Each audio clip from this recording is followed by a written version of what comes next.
Francisco Rojas. Con mucho gusto, Francisco. Yo lo conozco a usted desde hace mucho tiempo y sé, por supuesto, de toda su trayectoria política y sé que usted es uno de los políticos venezolanos de más alcance, e incluso en estos tiempos que son tan difíciles. También sé que usted tiene como herencia a un gran periodista venezolano y obviamente usted no la ha dejado en mal porque ciertamente Gustavo Tarre ha hecho de la política una manera importante de hacer las cosas. Hoy usted está de embajador en la OEA por el gobierno de Guaidó, en representación del gobierno de Guaidó, y nosotros queremos conversar con usted un ratito nada más, no mucho, porque nosotros conversamos poco. Le habla a Damaso Jiménez, Darwin Chávez y Francisco Rojas. Chávez tiene su columna Verdades y Rumores. Damaso Jiménez, Venezuela usa ORG y bien dateado, y yo que soy el que los distribuye lo de ellos, soy el que en el caso de los periódicos impresos, el que reparte los periódicos. Bueno, solo quería empezar a conversar rapidito, porque sé que usted está ocupado con lo siguiente. Hay elecciones en Venezuela, por lo menos convocadas para el mes de diciembre. Hay en el Tribunal Supremo de Justicia, que es como una suerte de bufete de estos caballeros del gobierno de Maduro, una opción para que esas elecciones no se hagan porque no hay condiciones financieras, políticas y sanitarias. Pero sin embargo el gobierno sigue adelante. La oposición parlamentaria ha decidido, sin que tengan una opinión ya definitiva, que no van a participar. El dilema es votar o no votar. ¿Qué piensa usted? Mire, el voto es algo válido cuando se reúnen algunas condiciones mínimas, porque lo importante es que la voluntad del elector, que se expresa mediante el voto, sea ejercida libremente y sea contabilizada tal como fue manifestada por el elector. Entonces, ¿qué ocurre en Venezuela? Bueno, en Venezuela ocurre en primer lugar que el árbitro es un árbitro totalmente parcializado. En segundo lugar, que los principales líderes de la oposición venezolana están inhabilitados. A los principales partidos venezolanos les quitaron su directiva y fueron colocados un grupo de militantes corrompidos, conocidos como los diputados CLAP, o diputados alacranes, que son ahora quienes representan la Acción Democrática, Primero Justicia, Voluntad Popular, a COPEI y quizás muy pronto a Un Nuevo Tiempo. Entonces, si yo como elector sé que el árbitro está parcializado, que la gente porque yo quiero votar no la dejan ser candidato, que los partidos que yo quiero respaldar están manejados por gente que no son sus líderes naturales, elegidos por sus propias bases. Si yo sé además que todos los medios de comunicación del Estado están parcializados a través por un candidato y que los medios privados o fueron comprados por el chavismo o están sometidos a censura o autocensura. Si yo sé que el dinero público se utiliza para comprar voluntades. Si yo sé que los bienes públicos y las misiones y los servicios sociales se utilizan para comprar conciencia. Si yo sé que el Plan República está dirigido por un ministro de la Defensa que dice que a la oposición venezolana, lo que ellos llaman la oposición venezolana, nunca se le entregará el poder. Que cualquiera que sea el resultado de la elección, yo no les importa. Bueno, en esas condiciones, la gran pregunta es qué sentido tiene participar. Y como el árbitro está parcializado, él es el que cuenta los votos.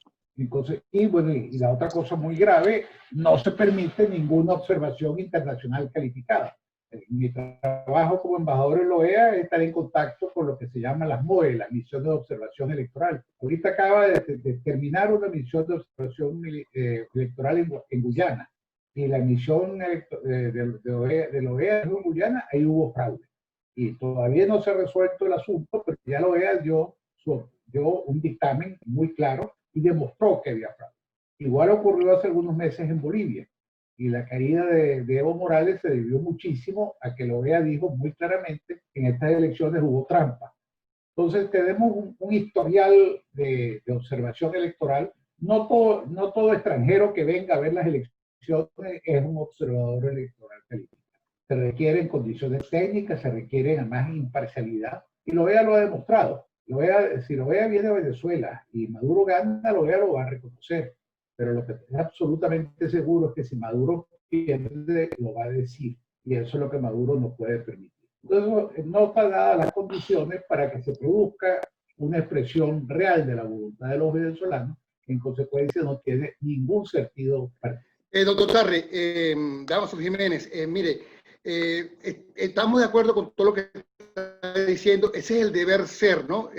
Pero usted sabe muy bien que el pasado 20 de mayo del 2018 el país fue prácticamente estafado con unas elecciones donde no participó o donde todavía no se conoce el número de participantes, que tuvo que haber sido muy bajo, ¿no? Y se prevé, pues, dadas las condiciones, dada la situación de migración que se ha llevado a cabo en Venezuela, dada justamente el sentido común del que usted ha hecho referencia, que el número de posibles participantes en una elección implementada o impuesta por el régimen, pues por supuesto que va a tener un número muy bajo de electores, en todo caso manejados por esta dictadura, pero a ellos no les importa esta situación, porque ellos obviamente lo que pretenden es legitimarse para los negocios que tienen que manejar con respecto al oro y en cara, pues, a las negociaciones o a los dineros que pretenden conseguir a través de Rusia y China. Eso ha estado muy claro. De hecho, por eso le dieron el golpe de Estado al Parlamento con Luis Parra el pasado año. Entonces, perdón, este mismo año. Entonces, bueno, ¿cuál es la situación? Porque ustedes saben muy bien, y usted ha sido un gran parlamentario, parte de la historia parlamentaria de este país, que sirve. O sea, digamos, ¿para qué le sirve un parlamento a una dictadura?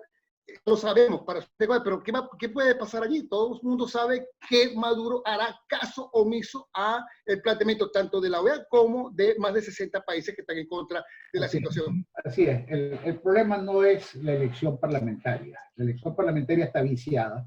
La elección parlamentaria no va a ser reconocido por ningún país, por ninguna democracia del mundo. Aquí vendrán observadores electorales de Rusia, de China, de Turquía, de Nicaragua o de Cuba. Pero ninguna democracia en el mundo va a certificar que allí tuvieron razón. Después que se produjeron las sentencias del Tribunal Supremo, con las cuales se despojó a la Asamblea Nacional de la potestad constitucional de nombrar a los magistrados. Cuando se produjo además la intervención de las directivas de los partidos Primero Justicia y Voluntad Popular y Acción Democrática, yo solicité una reunión del Consejo Permanente de la OEA. Y en esa reunión del Consejo Permanente asisten los países que respaldan y reconocen a Juan Guaidó y otros que no. Incluso países importantes como México y Argentina, países que son absolutamente dependientes del madurismo, como Nicaragua. Bueno, y esa votación la ganamos 21-0. Ninguno de los aliados de Maduro se fue al Consejo Permanente a alzar la voz y a defender lo que había ocurrido con el Tribunal Supremo. El delegado de Nicaragua no asistió. Y como estábamos en una situación de pandemia, nadie puede pensar que tuvo un problema de tránsito, porque todos hablamos y votamos desde la casa. Y sencillamente ni los nicaragüenses tuvieron la desvergüenza de ir a hablar en defensa de Maduro. O sea que la elección como tal es una elección cuyos resultados ya conocemos, una elección que está trampeada. Es una elección que si participaran partidos realmente opositores, bueno, y el resultado ya lo conocemos, pues de alguna forma eso sí legitima la elección. Ahora, si todas las fuerzas democráticas de Venezuela dicen nosotros a eso no vamos, no nos vamos a prestar ese juego, pues sencillamente esa elección pues será igual que la elección de Maduro, que no la reconoce ningún país democrático, y vamos a seguir en esta situación. Pero sigue en Miraflores, y posiblemente ante esta situación todos los esfuerzos que se han venido realizando con Guaidó pues desaparecerán. No. En primer lugar, Maduro va a seguir en Miraflores, o no va a salir de Miraflores por el resultado de esa elección, porque ese resultado ya lo conocemos. En consecuencia, él no se va a ir de Miraflores si nosotros vamos a votar. Tampoco se va a ir si no vamos a votar. Entonces el problema no es si permanece o no Maduro. Si nosotros no hacemos una cosa distinta, Maduro va a estar allí. Entonces, ¿qué es lo que está planteado? Lo que está planteado, a mi modo de ver, son dos cosas. En primer lugar, lograr una mayor movilización popular. No la salida a la calle, que hemos conocido tantas veces, que ha costado tantas vidas, y que sabemos que es una pelea demasiado desigual. Un muchacho con escudo de cartón contra los cuerpos represivos del régimen, es muy difícil que logren otra cosa que demostrar el heroísmo, demostrar el coraje, pero lo que vamos a poner son muertos y heridos y detenidos y torturados. Pero lo que sí es organizar al pueblo venezolano para la protesta por las cosas de cada día. Todos sabemos que la única forma de combatir la pandemia, o la forma más sencilla, o la primera precaución que hay que tomar, es lavarse las manos. Y Venezuela resulta que el 80% de los venezolanos no tienen agua. Es decir, lo que en todas partes del mundo se está haciendo para combatir la pandemia, que es lavarse las manos, pues no podemos hacer. Bueno, hay que decirle a la gente, vamos a protestar, vamos a ir a las dependencias públicas que tienen que prestar el servicio. Lo mismo vamos a hacer con las escuelas, con los hospitales que están ahorita rebosados porque no tienen los equipos que hacen falta, están muriendo los médicos por falta de mascarillas, de guantes. Bueno, organizar una protesta social muy importante. Y el otro es el apoyo de la comunidad internacional. Yo no despierto ilusiones sobre una intervención militar, por lo menos en los tiempos más inmediatos. No hay esa voluntad. Yo represento a Venezuela en el TIAR. Y en el TIAR, como ustedes saben, están en los 18 países que han firmado ese tratado y que tienen una posibilidad de usar la fuerza si así lo llegan a decidir. Para lograr eso te hace falta 13 votos. Y en este momento tenemos un solo voto, que es el mío. No hay ningún otro país de los 18 que integran al TIAR que haya manifestado una voluntad de intervenir militarmente en Venezuela. Pero hay muchas otras cosas que puede hacer el TIAR. Y muchas otras cosas que ya las hemos visto. Vimos ya el bloqueo naval contra el narcotráfico. Ese bloqueo naval se puede hacer extensivo a otras áreas. Hay todo lo que se llama hoy en día, ya las guerras no son lo que eran antes. Las guerras antes eran soldados que se embarcaban en una playa o cruzaban una frontera. Ahorita hay muchas otras formas de guerra. Una de ellas es la ciberguerra, que es la guerra de las ondas, la guerra que se produce a nivel del ciberespacio. Y es una guerra que se está librando actualmente. La gente habla mucho del Comando Sur del Pentágono, pero el Pentágono tiene un Cyber Command. Ese Cyber Command se dedica a la guerra electrónica. Ese Cyber Command no ha operado. Entonces, este es el tipo de cosas que tenemos que decirle a nuestros amigos internacionales, así como que tenemos que pedir que sigan sancionando a los corruptos, a los violadores de derechos humanos, a los narcotraficantes que están en el gobierno. Y tenemos una cosa que es muy importante, y eso forma parte mucho de mi trabajo en la OEA, es que a veces la gente piensa que Venezuela es un país en que la democracia tiene deficiencia, que hay una tendencia autoritaria, pero no es eso. En Venezuela el Estado como tal se ha derrumbado y cayó en manos de unos criminales. Y las funciones del Estado son, en primer lugar, la defensa de la soberanía. Eso no ocurre. En segundo lugar, la defensa de la integridad del territorio. Eso no ocurre. Nuestro territorio está en este momento conducido en muchas de sus partes por guerrilleros colombianos del ELN o disidentes de la FARC, por terroristas extranjeros, por carteles internacionales de la droga. Bueno, eso no es la función del Estado. El territorio no está defendido. El Estado no presta los servicios públicos que debe prestar. Ninguno de los servicios públicos que son la razón de ser del Estado está en este momento siendo prestado por el régimen de Nicolás Maduro. El monopolio de la fuerza lo perdió el Estado. El Estado tiene el monopolio de la fuerza para ejercerlo mediante la Fuerza Armada y mediante la policía. Y todos sabemos que en Venezuela hay guerrilleros extranjeros, hay carteles armados, vayan al Estado Bolívar, vayan a la costa de Paria, que son zonas controladas absolutamente por el narcotráfico, donde no entran ni un policía ni un soldado venezolano. Vean zonas completas del Estado Bolívar controladas por la minería ilegal. Vean la zona fronteriza de Barinas y de Apure, donde está presente constantemente el ELN y otras fuerzas irregulares colombianas. Es decir, Venezuela es lo que se llama hoy un Estado fallido. Y de eso hay que terminar de convencer a la comunidad internacional, porque mucha gente dice, bueno, tienen que entenderse, pues. Unos piensan de una manera, otros de otra, reúnen y llegan a un acuerdo. Y resulta que ello no es posible porque tenemos enfrente de una banda narcocriminal. Ahora bien, doctor Tarre, todos sabemos que nos guste o no, las elecciones van a marcar un punto de inflexión en la lucha de la oposición. Para todo lo que usted está proponiendo, manifestaciones de calle, por el día, los problemas que afectan en el día a día a los venezolanos, se necesita unidad. Y no hay unidad. Esta semana, Enrique Capriles criticó duramente que la estrategia del cese de la usurpación se agotó, que la estrategia del gobierno interino se agotó.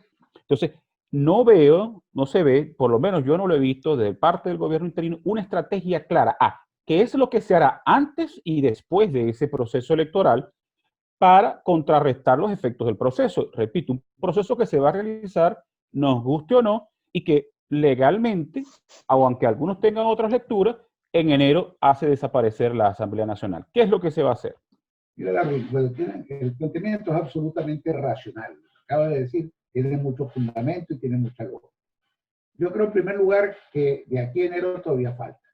De aquí a diciembre, que están fijadas las elecciones, de aquí a enero, que igual termina el periodo de esta asamblea. Falta agosto, septiembre, octubre, noviembre, diciembre, son 5 meses. Es mucho lo que puede pasar en 5 meses. Bueno, no me pidan a mí que les diga en tal fecha, Maduro va a caer. Porque estos fenómenos históricos no tienen una fecha que uno pueda predecir. Son como corrientes subterráneas que de repente revientan. Yo siempre cito un caso que a mí me impactó mucho. Yo estaba muy muchacho de esa época. Pero yo recuerdo que en la revista Time, Henry Kissinger, que es una de las cabezas pensantes más importantes del siglo pasado, y fue secretario de Estado, premio Nobel, etc., escribió un artículo diciendo la reunificación de Alemania va a tardar 20 años. Y resulta que 20 días después de escribir el artículo se cayó el muro de Berlín y Alemania se reunió. Es decir, ni un cerebro privilegiado como el de Henry Kissinger pudo apreciar cosas que se estaban llevando a cabo. Estos son procesos. Y los procesos son acumulación de actividades. Yo no soy químico, pero todos sabemos lo que es un proceso químico. Los abogados sabemos lo que es un proceso judicial. Eso empieza con una demanda y termina con una sentencia.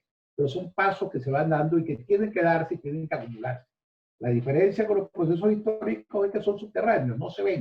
Pero hay un cansancio que se va dando hasta que un momento dado las cosas revientan. ¿Quién pensaba que Evo Morales iba a caer?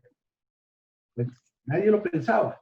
Y de repente, bueno, se produce una elección que todo el mundo decía, bueno, esta elección la tiene ganada Evo Morales, y resulta que la elección no la tiene ganada y tuvo que hacer fraude.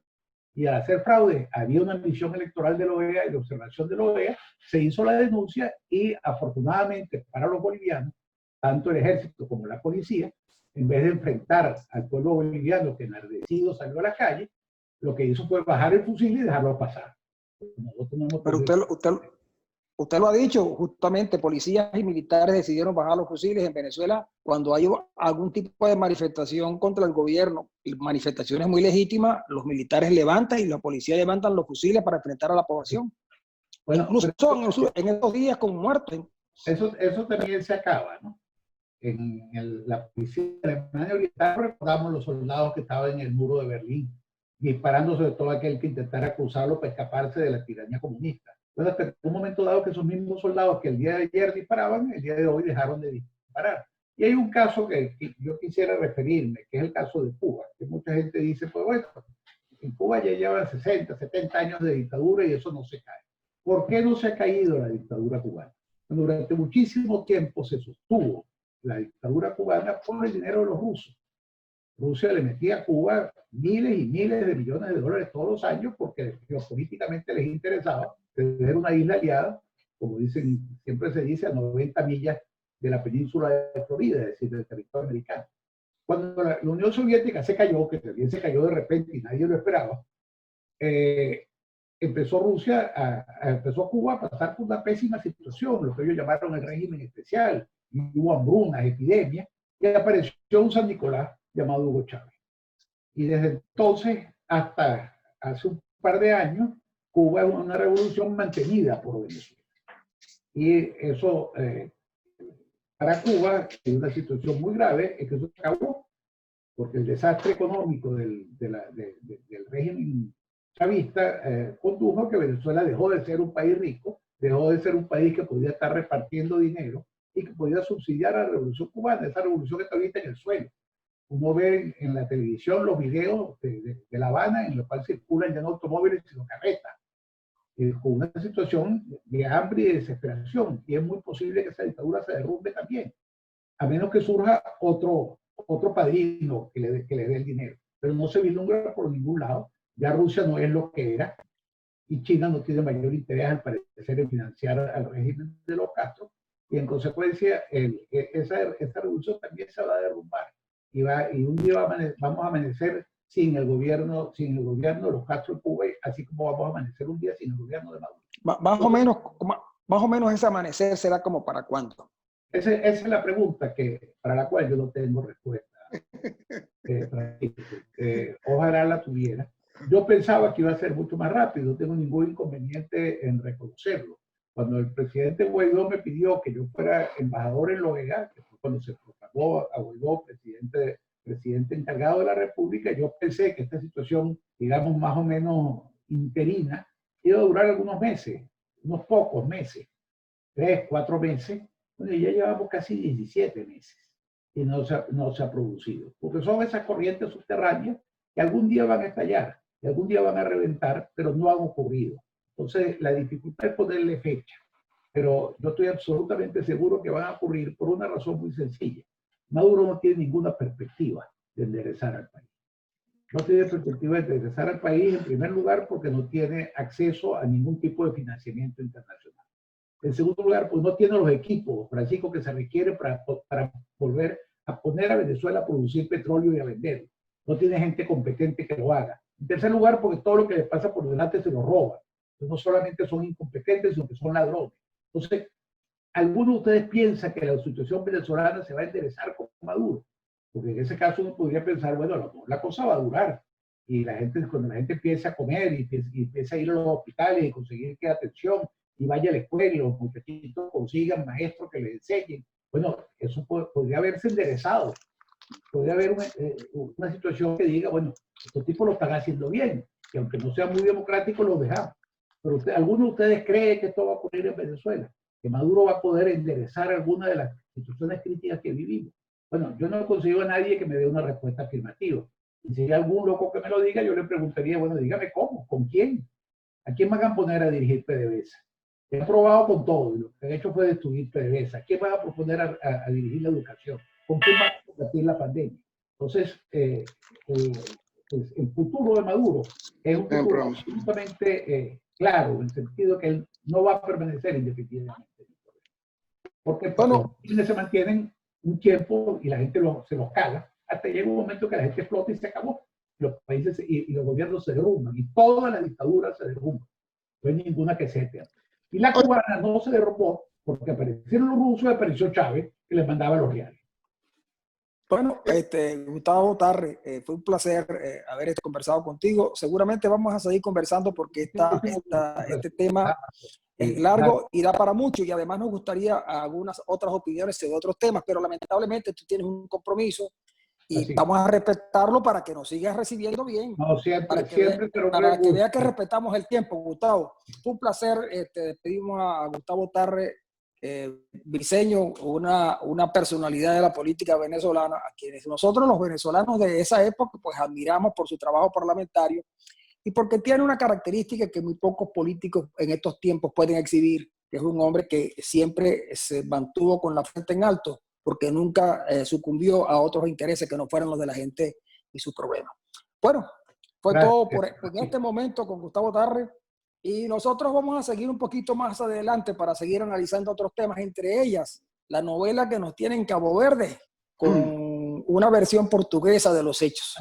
Muchísimas gracias, doctor. Bueno, muchísimas gracias, y que esté muy bien. Igualmente.